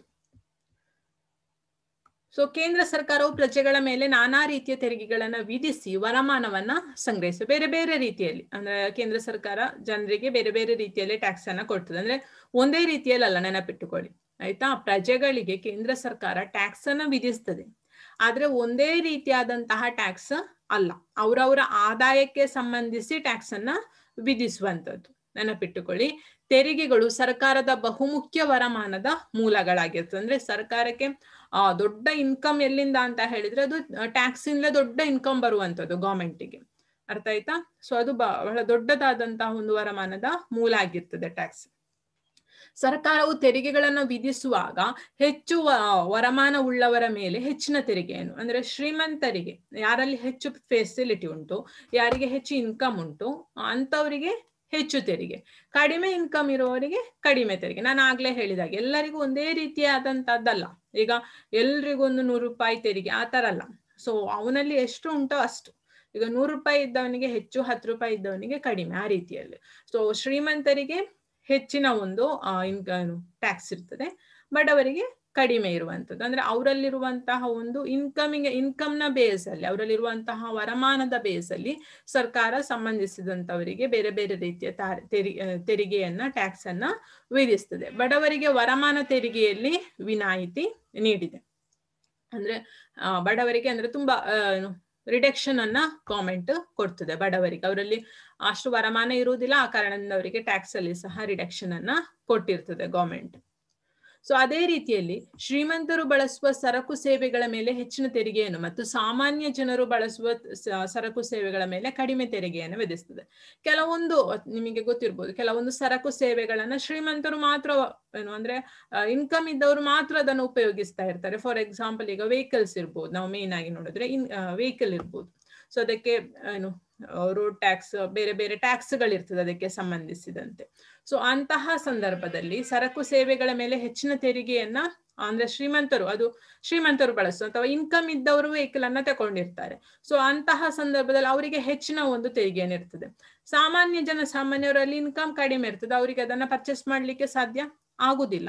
ಸೊ ಅಂತ ಸಂದರ್ಭದಲ್ಲಿ ಅವರಿಗೆ ಕಡಿಮೆ ಅಂದ್ರೆ ಅವರು ಬಳಸುವಂತಹ ವಸ್ತುಗಳಿಗೆ, ಜನಸಾಮಾನ್ಯರು ಸರ್ವೇ ಸಾಮಾನ್ಯವಾಗಿ ಬಳಸುವಂತಹ ವಸ್ತುಗಳಿಗೆ ಬೆಲೆ ಕಡಿಮೆ ಇರ್ತದೆ ಅಥವಾ ಟ್ಯಾಕ್ಸ್ ಕಡಿಮೆ ಇರ್ತದೆ. ಸೊ ಶ್ರೀಮಂತರು ಅಂದ್ರೆ ಇನ್ಕಮ್ ಇದ್ದವರು ಬಳಸುವಂತಹ ವಸ್ತುಗಳಿಗೆ ಟ್ಯಾಕ್ಸ್ ಹೆಚ್ಚಿರ್ತದೆ. ಸೊ ನೀವು ಹಾಗೆ ತಿಳ್ಕೊಂಡ್ರೆ ಸಾಕು. ಸೊ ಆ ರೀತಿಯ ಒಂದು ನೀತಿಯನ್ನ ಸರ್ಕಾರ ಅನುಸರಿಸ್ತದೆ. ಅಂದ್ರೆ ಶ್ರೀಮಂತರು ಬಳಸುವಂತಹ ಸರಕು ಸೇವೆಗಳಿಗೆ ಹೆಚ್ಚಿನ ಟ್ಯಾಕ್ಸ್, ಮತ್ತೆ ಇನ್ಕಮ್ ಇಲ್ಲದವರಿಗೆ, ಇನ್ಕಮ್ ಕಡಿಮೆ ಇರುವವರಿಗೆ ಕಡಿಮೆ ಟ್ಯಾಕ್ಸ್, ಮತ್ತೆ ಇನ್ಕಮ್ ಕಡಿಮೆ ಇರುವವರು ಬಳಸುವಂತಹ ಸರಕು ಸೇವೆಗಳಿಗೆ ಸಹ ಕಡಿಮೆ ಟ್ಯಾಕ್ಸ್ ಅನ್ನ ವಿಧಿಸುವಂತದ್ದು. ಸೊ ಇಂತಹ ಒಂದು ನೀತಿಯನ್ನು ಸರ್ಕಾರ ಅನುಸರಿಸ್ತದೆ. ಸೊ ಆ ಒಂದು ನೀತಿಗೆ ಏನ್ ಹೇಳ್ತಾರೆ ಅಂದ್ರೆ ಪ್ರಗತಿಪರ ತೆರಿಗೆ ನೀತಿ ಅಂತ ಹೇಳಿ ಹೇಳ್ತಾರೆ. ಬರ್ಕೊಳ್ಳಿ, ಪ್ರಗತಿಪರ ತೆರಿಗೆ ನೀತಿ. ಪ್ರಗತಿಪರ ತೆರಿಗೆ ನೀತಿ. ಸೊ ಪ್ರಗತಿಪರ ತೆರಿಗೆ ನೀತಿ ಅಂದ್ರೆ ಮೀನಿಂಗ್ ಬರ್ಕೊಳ್ಳಿ, ಸರ್ಕಾರ ತೆರಿಗೆ ವಿಧಿಸುವಲ್ಲಿ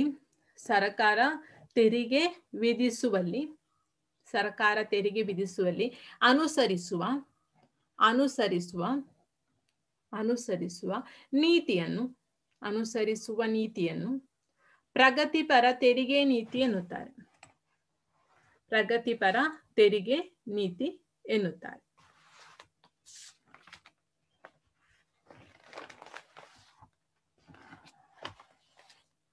ಪ್ರಗತಿಪರ ತೆರಿಗೆ ನೀತಿ ಅದರಲ್ಲಿ ಬಂದದ್ದು. ಪ್ರಗತಿಪರ ತೆರಿಗೆ ನೀತಿಗೆ ಅಂಡರ್ಲೈನ್ ಮಾಡಿಕೊಳ್ಳಿ. ಕೇಂದ್ರ ಸರ್ಕಾರವು ಪ್ರಜೆಗಳ ಮೇಲೆ ನಾನಾ ರೀತಿಯ ತೆರಿಗೆಗಳನ್ನ ವಿಧಿಸಿ ವರಮಾನವನ್ನ ಸಂಗ್ರಹಿಸಿ, ಅಂದ್ರೆ ಬೇರೆ ಬೇರೆ ರೀತಿಯಲ್ಲಿ ಕೇಂದ್ರ ಸರ್ಕಾರ ಏನ್ ಮಾಡ್ತದೆ ಅಂದ್ರೆ ಪ್ರಜೆಗಳ ಮೇಲೆ ತೆರಿಗೆಯನ್ನ ವಿಧಿಸ್ತಾ ಹೋಗ್ತದೆ. ಸೊ ಆ ರೀತಿಯಲ್ಲಿ ಅದರಲ್ಲಿ ಎರಡು ಉಂಟು. ಸೊ ಯಾವ ರೀತಿಯಲ್ಲೆಲ್ಲ ತೆರಿಗೆಯನ್ನ ವಿಧಿಸ್ತದೆ ಸರ್ಕಾರ ಅಂತ ಹೇಳಿದ್ರೆ ಎರಡು ರೀತಿಯಲ್ಲಿ ವಿಧಿಸ್ತದೆ, ಪ್ರತ್ಯಕ್ಷ ತೆರಿಗೆ ಮತ್ತು ಪರೋಕ್ಷ ತೆರಿಗೆ. ತೆರಿಗೆಗಳು ಸರ್ಕಾರದ ಬಹುಮುಖ್ಯ ವರಮಾನದ ಮೂಲಗಳಾಗಿರುವಂತದ್ದು. ಅದ್ ನಿಮ್ಗೆ ನಾನು ಆಲ್ರೆಡಿ ಹೇಳಿದ್ದೇನೆ ಇದ್ರ ಬಗ್ಗೆ.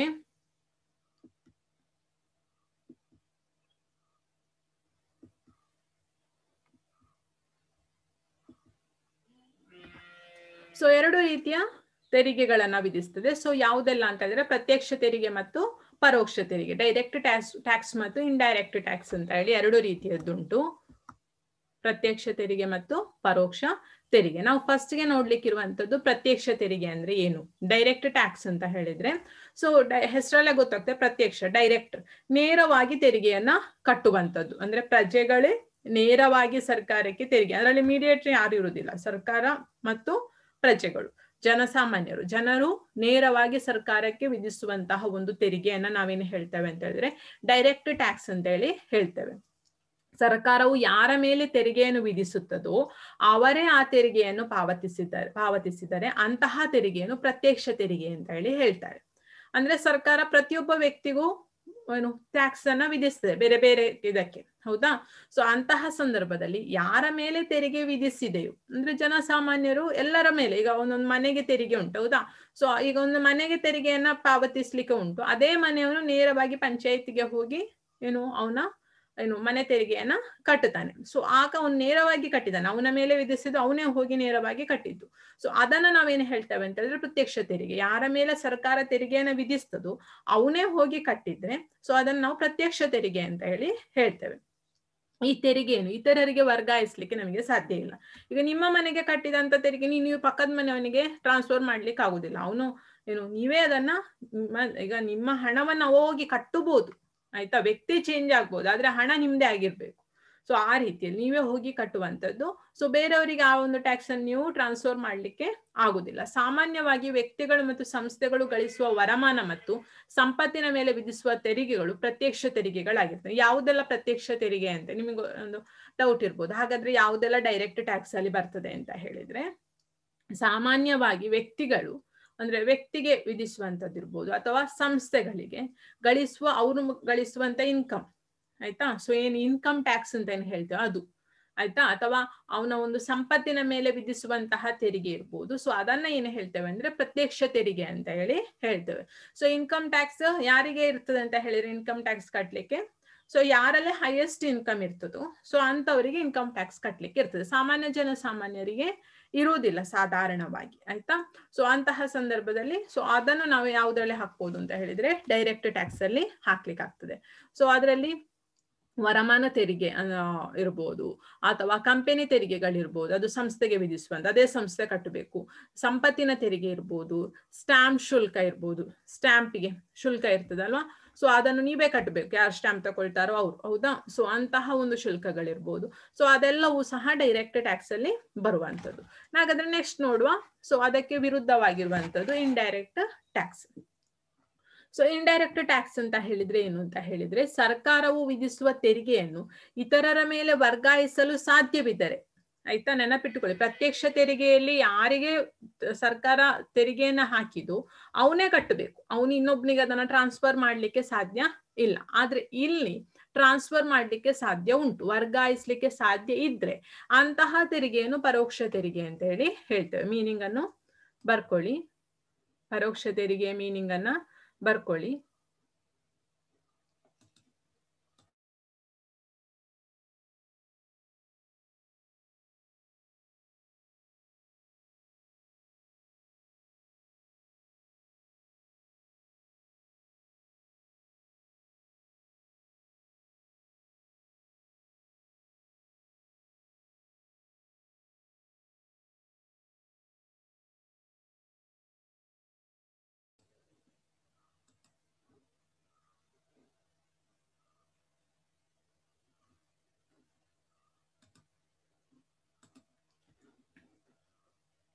ಮೀನಿಂಗ್ ಬರ್ಕೊಳ್ಳಿ ಮಕ್ಕಳೇ. ಸರ್ಕಾರವು ವಿಧಿಸುವ ತೆರಿಗೆಯನ್ನು ಇತರರ ಮೇಲೆ ವರ್ಗಾಯಿಸಲು ಸಾಧ್ಯ ಇದ್ರೆ ಸೊ ಅಂತಹ ತೆರಿಗೆಯನ್ನು ಪರೋಕ್ಷ ತೆರಿಗೆ. ಹಾಗಾದ್ರೆ ಯಾವುದನ್ನು ನಾವು ಟ್ರಾನ್ಸ್ಫರ್ ಮಾಡ್ಲಿಕ್ಕೆ ಆಗ್ತದೆ? ನಮಗೆ ಟ್ಯಾಕ್ಸ್ ಗವರ್ಮೆಂಟ್ ಹಾಕಿದ್ರೆ ನಾವು ಅದನ್ನು ಹೇಗೆ ಟ್ರಾನ್ಸ್ಫರ್ ಮಾಡ್ಬೋದು? ಯಾರಿಗೆ ಅವಕಾಶ ಇರ್ತದೆ ಅಂತ ಹೇಳಿದ್ರೆ ಬಿಸ್ನೆಸ್ ಅಲ್ಲಿ ಬರ್ತದೆ ಅದು. ಸೊ ಅಂದ್ರೆ ಗವರ್ಮೆಂಟ್ ಏನ್ ಮಾಡ್ತದೆ ಅಂತ ಹೇಳಿದ್ರೆ, ಈಗ ಫಾರ್ ಎಕ್ಸಾಂಪಲ್ ಯಾವುದೋ ಒಂದು ಐಟಮ್, ಅದು ಸೋಪ್ ಅಂತ ಹೇಳಿ ಅನ್ಕೊಳ್ಳಿ, ಅಥವಾ ಒಂದು ಲ್ಯಾಪ್ಟಾಪ್ ಅಂತ ಹೇಳಿ ಅನ್ಕೊಳ್ಳಿ, ಅಥವಾ ಒಂದು ಮೊಬೈಲ್ ಅಂತ ಹೇಳಿ ಅನ್ಕೊಳ್ಳಿ. ಸೊ ಮೊಬೈಲ್ ಅನ್ನು ಮ್ಯಾನುಫ್ಯಾಕ್ಚರ್ ಮಾಡುವಾಗ, ಉತ್ಪಾದನೆ ಮಾಡುವಾಗ ಉತ್ಪಾದಕನ ಮೇಲೆ ಸರ್ಕಾರ ತೆರಿಗೆಯನ್ನ ವಿಧಿಸಿರ್ತದೆ, ಆಯ್ತಾ. ಆ ಉತ್ಪಾದಕ ಏನ್ ಮಾಡಿರ್ತಾನೆ ಅಂತ ಹೇಳಿದ್ರೆ ಐಟಮ್ ಅಲ್ಲಿ ಟ್ಯಾಕ್ಸ್ ಅನ್ನ ಇನ್ಕ್ಲೂಡ್ ಮಾಡಿ ಬೆಲೆಯನ್ನ ನಿರ್ಧರಿಸಿರ್ತಾನೆ, ಆಯ್ತಾ. ಟ್ಯಾಕ್ಸ್ ಬಂದು ಅದರಲ್ಲಿ ಬೆಲೆ ಇರ್ತದೆ. ನಿಜವಾಗಿ ಆ ಒಂದು ಬರೀ ಒಂದು ಐಟಮ್ಗೆ ಅಷ್ಟು ಕಾಸ್ಟ್ ಇರುವುದಿಲ್ಲ. ಅದಕ್ಕೆ ಉತ್ಪಾದಕ ಏನ್ ಮಾಡ್ತಾನೆ, ಟ್ಯಾಕ್ಸ್ ಅನ್ನು ಇನ್ಕ್ಲೂಡ್ ಮಾಡಿರ್ತದೆ. ಯಾವ ಟ್ಯಾಕ್ಸ್? ಗವರ್ಮೆಂಟ್ ಅವನಿಗೆ ಹಾಕಿದಂತಹ ಟ್ಯಾಕ್ಸ್ ಅನ್ನು ಸಹ ಇನ್ಕ್ಲೂಡ್ ಮಾಡ್ತಾನೆ. ಸೊ ಇನ್ಕ್ಲೂಡ್ ಮಾಡಿದ್ದನ್ನು ಅವನು ಮಾರ್ಕೆಟ್ ಗೆ ತರ್ತಾನೆ. ಸೊ ಆಗ ನಾವೇನ್ ಮಾಡ್ತೇವೆ, ಅಲ್ಲಿ ಎಷ್ಟು MRP ಅಂತ ಹೇಳಿರ್ತದೆ, ರೇಟ್ ಇರ್ತದೆ. ಸೊ ಅಷ್ಟು ಹಣವನ್ನ ಕೊಟ್ಟು ನಾವು ಐಟಮ್ ಅನ್ನ ತಗೊಳ್ತೇವೆ. ಅದರಲ್ಲಿ ಏನು ಇನ್ಕ್ಲೂಡ್ ಆಗಿ ಉಂಟು? ಟ್ಯಾಕ್ಸ್ ಸಹ ಇನ್ಕ್ಲೂಡ್ ಆಗಿ ಉಂಟು. ಸೊ ಆಗ ಆ ಒಂದು ಟ್ಯಾಕ್ಸ್ ನಿಜವಾಗಿ ಯಾರಿಗೆ ಹಾಕಿದ್ದದು? ಉತ್ಪಾದಕನಿಗೆ ಹಾಕಿರುವಂತದ್ದು. ಆದ್ರೆ ಉತ್ಪಾದಕ ಯಾರ ಮೂಲಕ ಅದನ್ನು ಯಾರಿಗೆ ವರ್ಗಾಯಿಸಿದ? ಗ್ರಾಹಕರಿಗೆ ವರ್ಗಾಯಿಸಿದ. ನಾವು ತಗೊಳ್ಳುವವರು, ಹೌದಾ, ಗ್ರಾಹಕರಿಗೆ ವರ್ಗಾಯಿಸಿದ. ಸೊ ಆ ಮೂಲಕ ಉತ್ಪಾದಕನಿಗೆ ವಿಧಿಸಿದಂತಹ ಒಂದು ತೆರಿಗೆಯನ್ನು ನಾವು ಅಂದ್ರೆ ಗ್ರಾಹಕರು ಇಂಡೈರೆಕ್ಟ್ ಆಗಿ ಗವರ್ಮೆಂಟ್ಗೆ ಪೇ ಮಾಡಿದ್ದೇವೆ, ಕರೆಕ್ಟಾ. ಇಂಡೈರೆಕ್ಟ್ ಆಗಿ ಅಂದ್ರೆ ಮತ್ತೆ ಅದ ಹಣ ಕಟ್ಟುದು ಅವನಾಗಿದ್ರು ಸಹ ಸೊ ಅದನ್ನು ಯಾರಿಂದ ಅವನು ಭರಿಸಿಕೊಂಡ? ಆ ಒಂದು ಟ್ಯಾಕ್ಸ್ ಅನ್ನ ನಮ್ಮಿಂದ ಭರಿಸಿಕೊಂಡ, ಅಂದ್ರೆ ಗ್ರಾಹಕರಿಂದ ಭರಿಸಿಕೊಂಡ. ಸೊ ಅದು ಏನಾಗಿರ್ತದೆ? ಇಂಡೈರೆಕ್ಟ್ ಟ್ಯಾಕ್ಸ್ ಆಗಿರ್ತದೆ. ನಿಮಗೆ ಈ ಕಾನ್ಸೆಪ್ಟ್ ಅರ್ಥ ಆಗಿರ್ಬೋದು ಅಂತ ಹೇಳಿ ಅನ್ಕೊಳ್ತೇನೆ. ಸಾಮಾನ್ಯವಾಗಿ ಪರೋಕ್ಷ ತೆರಿಗೆಯನ್ನು ಸರಕುಗಳು ಮತ್ತು ಸೇವೆಗಳ ಮೇಲೆ ವಿಧಿಸಲಾಗ್ತದೆ. ಸೊ ಅಲ್ಲಿ ಉದಾಹರಣೆ ಅದನ್ನೇ ಕೊಟ್ಟಿದ್ದೇನೆ. ಸರ್ಕಾರವು ಸರಕು ಸೇವೆಗಳ ಉತ್ಪಾದನೆಯ ಸಂದರ್ಭದಲ್ಲಿ ಉತ್ಪಾದಕನ ಮೇಲೆ ತೆರಿಗೆಯನ್ನ ವಿಧಿಸುತ್ತದೆ. ಕೇಂದ್ರ ಸರ್ಕಾರ ವಿಧಿಸುವ ಪ್ರಮುಖ ಪರೋಕ್ಷ ತೆರಿಗೆಗಳೆಂದ್ರೆ ಕೇಂದ್ರ ಅಬಕಾರಿ ತೆರಿಗೆ ಇರ್ಬೋದು. ಸೊ ಅದನ್ನ ಬರ್ಕೊಳ್ಳಿ ಮಕ್ಕಳೇ. ಕೇಂದ್ರ ಸರ್ಕಾರ ವಿಧಿಸುವ ಪ್ರಮುಖ ಪರೋಕ್ಷ ತೆರಿಗೆಗಳು. ಹಾಗೆ ಬರ್ಕೊಳ್ಳಿ, ಕೇಂದ್ರ ಸರ್ಕಾರ ವಿಧಿಸುವ ಪ್ರಮುಖ ಪರೋಕ್ಷ ತೆರಿಗೆಗಳು. ಹೇಳ್ತಾ ಹೋಗ್ತೇನೆ, ಬರ್ಕೊಳ್ಳಿ ಅದನ್ನು ಯಾವುದೆಲ್ಲ ಅಂತ ಹೇಳಿ.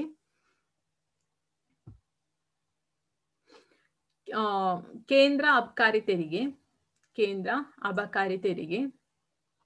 ಮೌಲ್ಯವರ್ಧಿತ ತೆರಿಗೆ, ಕೇಂದ್ರ ಅಬಕಾರಿ ತೆರಿಗೆ. ನೆಕ್ಸ್ಟ್ ಒನ್ ಮೌಲ್ಯವರ್ಧಿತ ತೆರಿಗೆ, ಮೌಲ್ಯವರ್ಧಿತ ತೆರಿಗೆ. ನೆಕ್ಸ್ಟ್ ಆಮದು ರಫ್ತು ಸುಂಕಗಳು. ಥರ್ಡ್ ಒನ್ ಆಮದು ರಫ್ತು ಸುಂಕಗಳು, ಆಮದು ರಫ್ತು ಸುಂಕಗಳು. ನೆಕ್ಸ್ಟ್ ಸೇವಾ ತೆರಿಗೆ, ಸೇವಾ ತೆರಿಗೆ.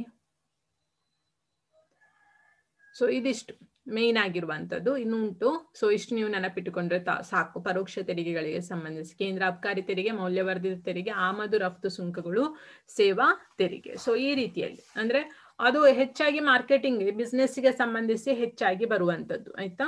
ಸೊ ಇದು ಪ್ರಮುಖವಾದಂತಹ ಪರೋಕ್ಷ ತೆರಿಗೆಗಳು ಸರ್ಕಾರ ವಿಧಿಸುವಂತದ್ದು. ಸೊ ಇದಿಷ್ಟು ಅದರಲ್ಲಿ ಸಂಬಂಧಿಸಿರುವಂತದ್ದು. ಅಂದ್ರೆ ನಾನು ಹೇಳಿದಾಗ ಇಂಡೈರೆಕ್ಟ್ ತೆರಿಗೆ ಅಂದ್ರೆ ಉತ್ಪಾದಕನ ಮೇಲೆ ಹಾಕಿರ್ತದೆ, ವಿಧಿಸಿರ್ತದೆ. ಸೊ ಅದರ ಹೊರೆಯನ್ನ ಹೊರುವವರು ಯಾರಾಗಿರ್ತದೆ, ಆ ಟ್ಯಾಕ್ಸ್ ನ ಹೊರೆ ಅಥವಾ ಆ ಒಂದು ಟ್ಯಾಕ್ಸ್ ಅನ್ನ ಕಟ್ಟೋರು ಯಾರಾಗಿರ್ತದೆ ಅಂದ್ರೆ ಯಾರು ಬಳಕೆ ಮಾಡ್ತಾನೋ ಆ ವಸ್ತುವನ್ನು ಅವನದನ್ನ ಪೇ ಮಾಡ್ಬೇಕಾಗ್ತದೆ ಇಂಡೈರೆಕ್ಟ್ಲಿ ಅಂತ ಹೇಳಿ. ಆಯ್ತಾ? ಸೊ ನೆಕ್ಸ್ಟ್ ಹೊಸ ಒಂದು ಕಾನ್ಸೆಪ್ಟ್ ನಿಮಗೆ ಗೊತ್ತೇ ಉಂಟು, 2017 ಅಲ್ಲಿ ಬಂದಂತದ್ದು, ಅದೇ GST, goods and service tax. GST goods and service tax. ನೆನಪಿಟ್ಟುಕೊಳ್ಳಿ, ಇದ್ರ ಬಗ್ಗೆ ಕೇಳ್ಬೋದು, ಒಂದು ಕ್ವಶನ್ ಅಂತೂ ಇರಲೇಬಹುದು ಅಂತ ಹೇಳಿ ಅನಿಸ್ತದೆ. ಸೊ ಯಾವಾಗ ಇದನ್ನು ತಂದಿರುವಂತದ್ದು ಅಂತ ಹೇಳಿದ್ರೆ ಜುಲೈ 1, 2017 ಅಲ್ಲಿ ತಂದಿರುವಂತದ್ದು. GST ಅನ್ನುವಂಥದ್ದು ಈಗ ಭಾರತದಾದ್ಯಂತ ಇರುವಂತಹ ಒಂದು ತೆರಿಗೆಯ ನೀತಿ ಅಂತ ಹೇಳಿ ನಾವು ಹೇಳ್ಬೋದು. ಸೊ GSTಯು ಭಾರತದಾದ್ಯಂತ ವಿಧಿಸಲಾಗುವ ಉತ್ಪಾದನೆ, ಮಾರಾಟ ಹಾಗೂ ಬಳಕೆಯ ಮೇಲಿನ ಒಂದು ಸಮಗ್ರ ಪರೋಕ್ಷ ತೆರಿಗೆ ಆಗಿರುವಂತದ್ದು. ಸೊ ನೆನಪಿಟ್ಟುಕೊಳ್ಳಿ, ಇದು ಪರೋಕ್ಷ ತೆರಿಗೆ. ಅಂದ್ರೆ ನೀವು ಎಲ್ಲಿ GST ನಿಮಗೆ ಅಪ್ಲೈ ಆಗ್ತದೆ ಅಂತ ಹೇಳಿದ್ರೆ, ನೀವು ಬಿಸ್ನೆಸ್ ಮಾಡುವಂತ ಅಂದ್ರೆ ನೀವು ವ್ಯವಹಾರ ಮಾಡುವಂತ ಸಂದರ್ಭದಲ್ಲಿ ನಿಮಗೆ ಬೇಕಾದಂತಹ ದೈನಂದಿನ ವಸ್ತುಗಳನ್ನ ನೀವು ತೆಗೆದುಕೊಳ್ಳುವಂತಹ ಸಂದರ್ಭದಲ್ಲಿ ಪ್ರತಿಯೊಂದು ಸರಕುಗಳ ಮೇಲೆ GST ಅನ್ನ ಹೇರಲಾಗಿರ್ತದೆ. ಸೊ ಆದ್ರಿಂದ ನೀವು ಪ್ರತಿಯೊಂದು ವಸ್ತುವಿನ ಮೇಲೆ GST ಹೇರಿದ್ರೆ ನೀವು ಅದನ್ನ ಪೇ ಮಾಡ್ತೀರಾ. ಅದು ಡೈರೆಕ್ಟ್ ಅಲ್ಲ, ಇಂಡೈರೆಕ್ಟ್ ಅಲ್ವಾ? ಸೊ ಆದ್ರಿಂದ ಅದು ಪರೋಕ್ಷ ತೆರಿಗೆ, ಪ್ರತ್ಯಕ್ಷ ತೆರಿಗೆ ಅಲ್ಲ. ನೆನಪಿಟ್ಟುಕೊಳ್ಳಿ, GST ಅನ್ನುವಂಥದ್ದು ಯಾವ ರೀತಿಯ ತೆರಿಗೆ ವಿಧ ಅಂತ ಹೇಳಿದ್ರೆ ಅದು ಪರೋಕ್ಷ ತೆರಿಗೆಯ ವಿಧ ಆಗಿರ್ತದೆ. ಅದನ್ನ ಹೇಳಿಕೆ ರೀತಿಯಲ್ಲಿ ಸಹ ಕೇಳ್ಬೋದು. ಸೊ ಅದರಿಂದ ಅದನ್ನ ನೋಟ್ ಮಾಡಿಕೊಳ್ಳಿ. GSTಯು ಸಮಗ್ರ ಪರೋಕ್ಷ ತೆರಿಗೆ, ಪರೋಕ್ಷ ತೆರಿಗೆ. ಕೇಂದ್ರ ಹಾಗೂ ರಾಜ್ಯ ಸರ್ಕಾರಗಳು ಸದ್ಯ ವಿಧಿಸುತ್ತಿರುವ ಎಲ್ಲಾ ಪರೋಕ್ಷ ತೆರಿಗೆಗಳ ಬದಲಾಗಿ, ಅಂದ್ರೆ ಇದಕ್ಕಿಂತ ಮುಂಚೆ ಅಂದ್ರೆ 2017ಗಿಂತ ಮುಂಚೆನೂ ಗವರ್ಮೆಂಟ್ ಹೇರ್ತಾ ಇತ್ತು ತೆರಿಗೆ. ಆದ್ರೆ ಅದರ ಬದಲಾಗಿ ಈಗ GST ಅನ್ನುವಂತ ಹೊಸ ಒಂದು ನೀತಿಯನ್ನ ಅನುಸರಿಸ್ತಾ ಉಂಟು. ಸೊ ಅದು ಜಾರಿಗೆ ಬಂದದ್ದು ಜುಲೈ 1, 2017ಕ್ಕೆ. ಅದನ್ನು ಸರಕು ಸೇವೆಗಳ ಮಾರಾಟ ಅಥವಾ ಖರೀದಿಯ ಎಲ್ಲಾ ಹಂತಗಳಲ್ಲಿ ವಿಧಿಸಿ ಆಕರಿಸಲಾಗಿರುವಂತದ್ದು.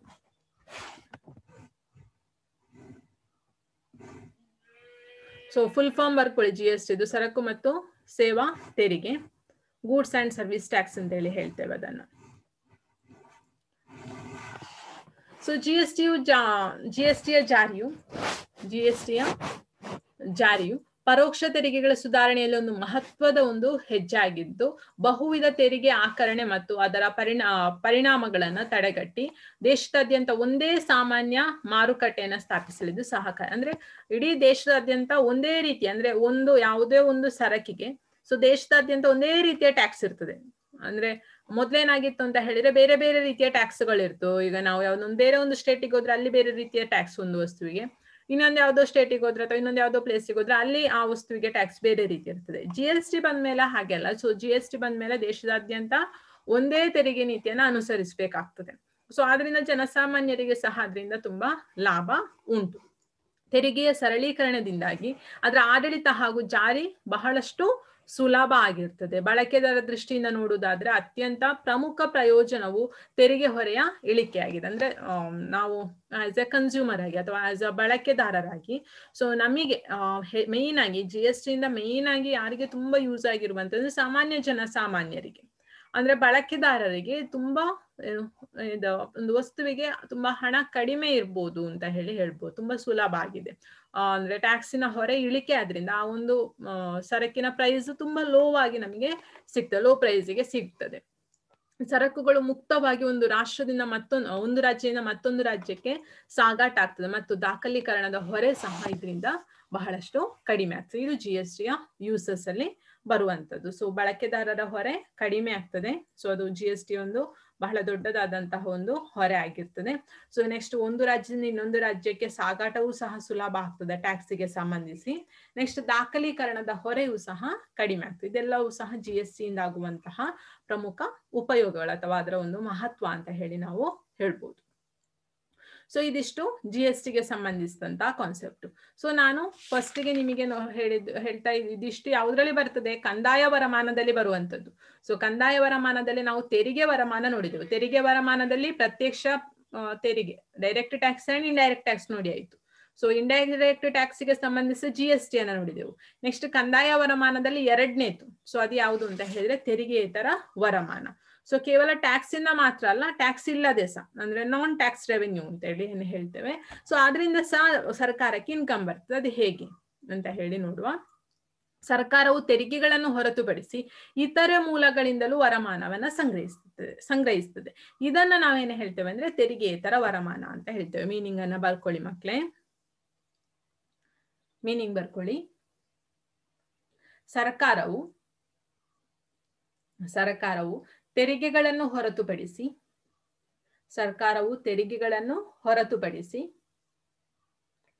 ಇತರೆ ಮೂಲಗಳಿಂದಲೂ ವರಮಾನವನ್ನು ಸಂಗ್ರಹಿಸುತ್ತದೆ. ಇದಕ್ಕೆ ತೆರಿಗೆಯೇತರ ವರಮಾನ ಎನ್ನುತ್ತಾರೆ. ಸೊ ಹಾಗಾದ್ರೆ ಯಾವುದೆಲ್ಲ ಪ್ರಮುಖ ತೆರಿಗೆಯೇತರ ವರಮಾನದ ಮೂಲಗಳು? ಇದು ನಿಮಗೆ ಫೈನಲ್ ಎಕ್ಸಾಮಿಗೆ ತುಂಬಾ ಇಂಪಾರ್ಟೆಂಟ್ ಆದಂತಹ ಕ್ವಶನ್ ಮಕ್ಕಳೇ. ಸೊ ಹೆಚ್ಚಾಗಿ ಕೇಳ್ತಾರೆ ಈ ಕ್ವಶನ್ ಅನ್ನ, ಇಂಪಾರ್ಟೆಂಟ್ ಆಗಿ ಟಿಕ್ ಮಾಡಿಕೊಳ್ಳಿ. ತೆರಿಗೆಯೇತರ ವರಮಾನದ ಮೂಲಗಳು NTS ಸಹ ಕೇಳ್ಬೋದು. ಈ ಕೆಳಗಿನವುಗಳಲ್ಲಿ ಯಾವುದು ತೆರಿಗೆಯೇತರ ವರಮಾನದ ಮೂಲ ಅಲ್ಲ ಅಥವಾ ಯಾವುದು ಹೌದು ಅಂತ ಹೇಳಿ ಹಾಗೆ ಸಹ ಕೇಳ್ಬೋದು. ಸೊ ಆದ್ರಿಂದ ನೀವು ಅದನ್ನ ಬಾಯ್ಪಾಠ ಮಾಡಿಕೊಳ್ಳೋದು ತುಂಬಾ ಉತ್ತಮ ಈ ಪಾಯಿಂಟ್ಸ್ ಅನ್ನು. ಸೊ ಅದರಲ್ಲಿ ಫಸ್ಟ್ ಒನ್ ಯಾವುದು ತೆರಿಗೆಯೇತರ ವರಮಾನದ ಮೂಲ ಅಂತ ಹೇಳಿದ್ರೆ, ಭಾರತದ ಕೇಂದ್ರ ಬ್ಯಾಂಕ್ ಅಂತ ಹೇಳಿ ಕರೆಸಿಕೊಂಡಂತಹ ಭಾರತೀಯ ರಿಸರ್ವ್ ಬ್ಯಾಂಕ್ ಗಳಿಸುವಂತಹ ಲಾಭ. ಸೊ ನಿಮಗೆ ಗೊತ್ತೇ ಉಂಟು, ಭಾರತೀಯ ರಿಸರ್ವ್ ಬ್ಯಾಂಕ್ ಗಳಿಸಿದಂತಹ ಲಾಭವು ಸರ್ಕಾರಕ್ಕೆ ಸಂಬಂಧಿಸಿರ್ತದೆ. ಯಾಕೆಂದ್ರೆ ಅದು ಸರ್ಕಾರದ ಬ್ಯಾಂಕ್ ಆಗಿ ಕಾರ್ಯವನ್ನ ನಿರ್ವಹಿಸುವ ಕಾರಣದಿಂದ ಭಾರತೀಯ ರಿಸರ್ವ್ ಬ್ಯಾಂಕ್ ಏನು ಲಾಭವನ್ನ ಗಳಿಸ್ತದೋ ಅದು ಸರ್ಕಾರದ ವರಮಾನಕ್ಕೆ ಸೇರ್ತದೆ. ಸೊ ಅದು ಒಂದು ತೆರಿಗೆಯೇತರ, ಅದು ತೆರಿಗೆ ಅಲ್ಲ, ಹೌದಾ. ಸೊ ಅದು ಬ್ಯಾಂಕ್ ಗಳಿಸುವಂತಹ ಒಂದು ಲಾಭ. ಸೊ ಅದು ಸರ್ಕಾರದ ಒಂದು ಕಂಟ್ರೋಲ್ ಅಲ್ಲಿ ಇರುವ ಕಾರಣ ಅದರ ಲಾಭ ಸರ್ಕಾರಕ್ಕೆ ಆಟೋಮೆಟಿಕಲಿ ಟ್ರಾನ್ಸ್ಫರ್ ಆಗ್ತದೆ. ಸೊ ಆದ್ರಿಂದ ಅದೊಂದು ತೆರಿಗೆಯೇತರ ವರಮಾನದ ಮೂಲ.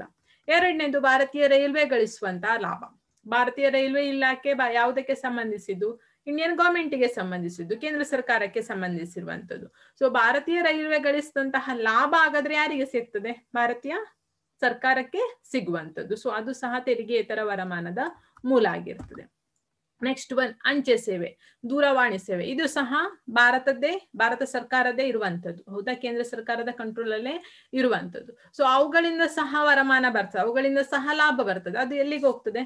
ಕೇಂದ್ರ ಸರ್ಕಾರಕ್ಕೆ ಹೋಗುವಂತದ್ದು, ಆಯ್ತಾ. ಅಂಚೆ ಮತ್ತು ದೂರವಾಣಿಗೆ ಸಂಬಂಧಿಸಿದಂತಹ ಲಾಭ ಇರ್ಬೋದು ಅಥವಾ ಅದಕ್ಕೆ ಬಂದಂತ ಇನ್ಕಮ್ ಸರ್ಕಾರಕ್ಕೆ ಹೋಗುವಂತ, ಅದು ಸಹ ತೆರಿಗೆಯೇತರ ವರಮಾನದ ಮೂಲ ಆಗಿರ್ತದೆ. ನೆಕ್ಸ್ಟ್ ಒನ್ ಫೋರ್ತ್ ಒನ್, ಸಾರ್ವಜನಿಕ ಉದ್ಯಮಗಳು ಗಳಿಸುವ ವರಮಾನ. ಬೇರೆ ಬೇರೆ ನಿಮಗೆ ಗೊತ್ತೇ ಉಂಟು, ಪಬ್ಲಿಕ್ ಸೆಕ್ಟರ್ಸ್ ಅಂತ ಹೇಳಿ ಇರ್ತದೆ, ಸಾರ್ವಜನಿಕವಾದಂತಹ ಉದ್ಯಮಗಳಿರ್ತದೆ.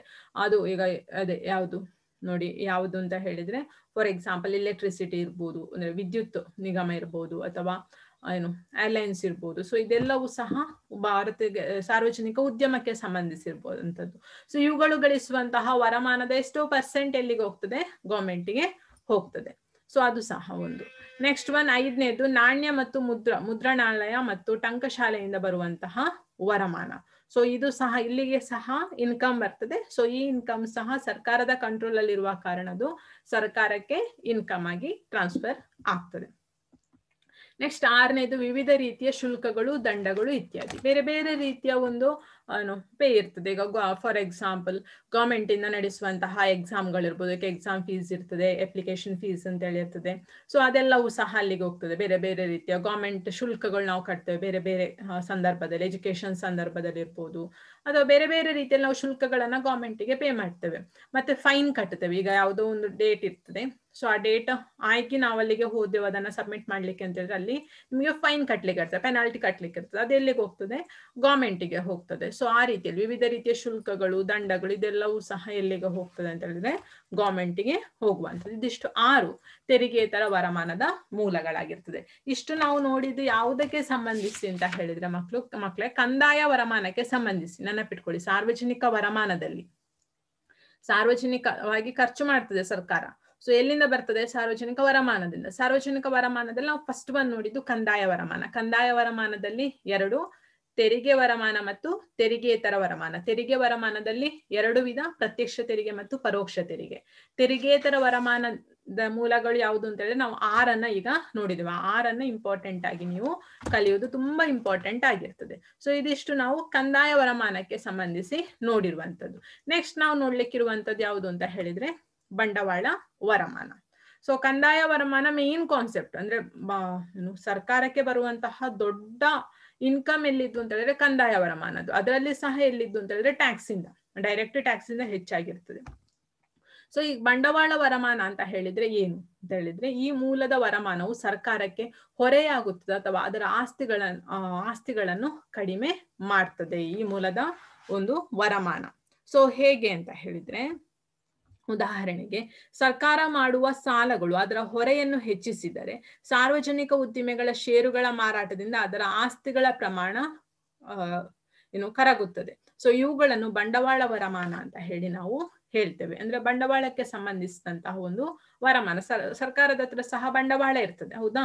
ಸೊ ಅದರ ಒಂದು ಅಡ್ಜಸ್ಟ್ಮೆಂಟ್ ಅಲ್ಲಿ ಬರುವಂತಹ ಒಂದು ಇನ್ಕಮ್ ಏನಿರ್ತದೆ ಅದನ್ನ ನಾವು ಬಂಡವಾಳ ವರಮಾನ ಅಂತ ಹೇಳ್ತೇವೆ. ಅಂದ್ರೆ ಉದಾಹರಣೆಗೆ ಸರ್ಕಾರ ಮಾಡುವ ಸಾಲಗಳನ್ನು ಅದರ ಹೊರೆಯನ್ನ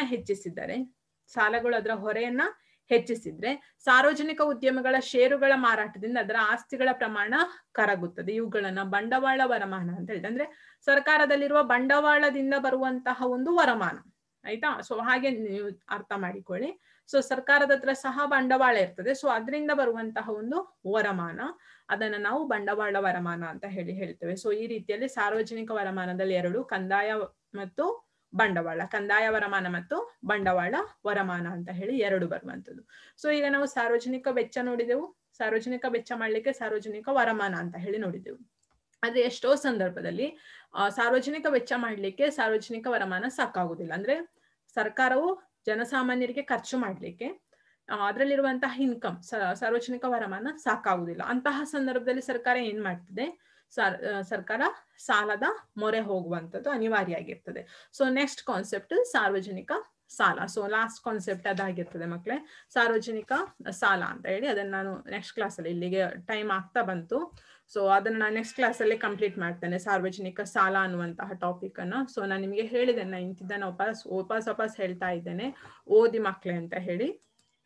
ಸೊ ನಾನು ನೆಕ್ಸ್ಟ್ ನೋಡುವ, ಇನ್ನೊಂದು ಸ್ವಲ್ಪ ದಿನ ಉಂಟಲ್ಲ, ಸೊ ಅಂತ ಸಂದರ್ಭದಲ್ಲಿ ಟೈಮ್ ಸಿಕ್ಕಿದ್ರೆ ಯಾವ್ದಾದ್ರು ನಿಮಗೆ 9th ಸಂಬಂಧಿಸಿದಂತಹ ಪಾಠ ಮಾಡ್ಲಿಕ್ಕಾದ್ರೆ ಮಾಡ್ತೇನೆ ನಾನು. ಆದ್ರೆ ನಿಮ್ಗೆ ಒಂದು ಮೆಸೇಜ್ ಮಾಡಿ ನಂಗೆ, ಸೊ 9th ಯಾವ ಕಾನ್ಸೆಪ್ಟ್ ನಿಮಗೆ ಮಾಡ್ಬೇಕು ಅಂತ ಹೇಳಿ.